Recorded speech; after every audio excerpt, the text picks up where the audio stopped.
everyone. Tokyo Joe here coming to live from Tokyo Midtown, Tokyo fan. Now, I want to respond to criticisms people are making about Tokyo COONEY'S video 311, where he says Tokyo is fine. Well, friends, nobody knew any better. So please, lay off Tokyo COONEY. He is one of the better vloggers here in Tokyo town. And friends, I'll tell you something. For all the people who come to Tokyo, not many of them are nuclear scientists, alright? He don't know no better. In fact, none of us did. I'll tell you something though. I was lucky, okay? Because here in Tokyo Midtown, I know what's going to happen if there's a problem. Big building, big earthquake, problem.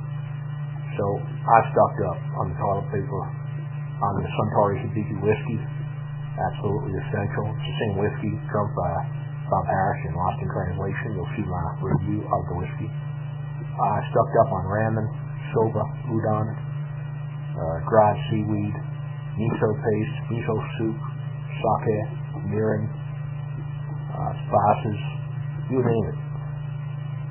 I stocked up on Ginza breads, Sahi beer, Suntory beer. I stocked up on all the stuff you need. I had about a month's worth of water. I had about 2 years worth of ramen, soba, and udon noodles. I had plenty of stuff here, okay? But how many of people around Tokyo were not prepared? And I'll say to you, very, very few. Nobody knew that the radiation would be coming over directly over Tokyo and settling on the whole city. Nobody knew. And I'll tell you something. I got friends who are real smart, okay? And they didn't know. Because let's face it, in the 3 decades I've been here, I've met not a single English teacher with a PhD in nuclear physics. Not one. And radiation, my friends, well, invisible, can't taste it, can't see it. Who knew that this would happen?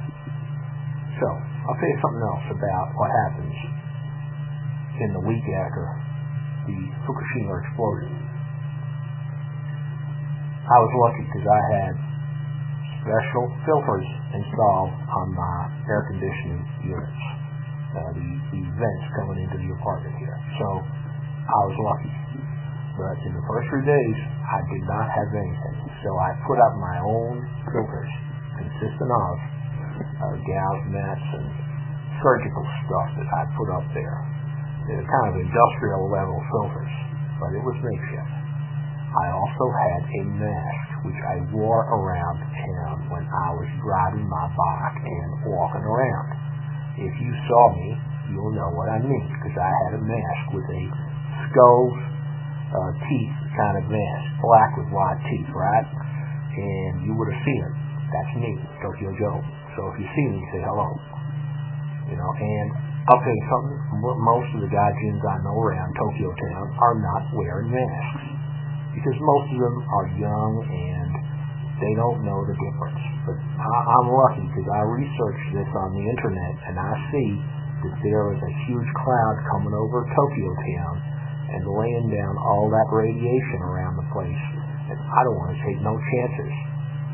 People say it's harmless. I really don't know. Maybe it is harmless. Maybe it's so dangerous we're all going to die in 20 years. But it doesn't matter because I took the precaution.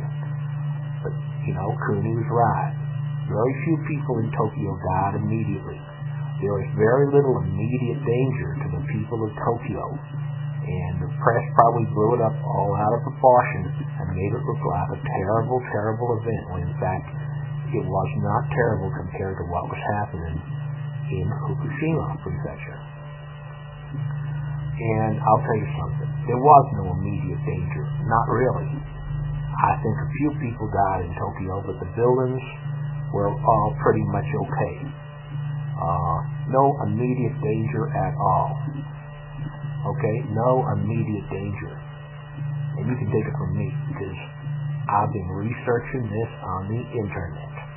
So I know what's happening. Okay, friends, please rate, subscribe, and comment. Leave your comments. I'd love to hear what you have to say. Bye for now. This is Tokyo Joe, Tokyo Forum Podcast. www.thetokyoforum.tk, www.thetokyoforum.tk. Take care, friends. I'm going to drink some Suntory Hibiki whiskey. Bye for now.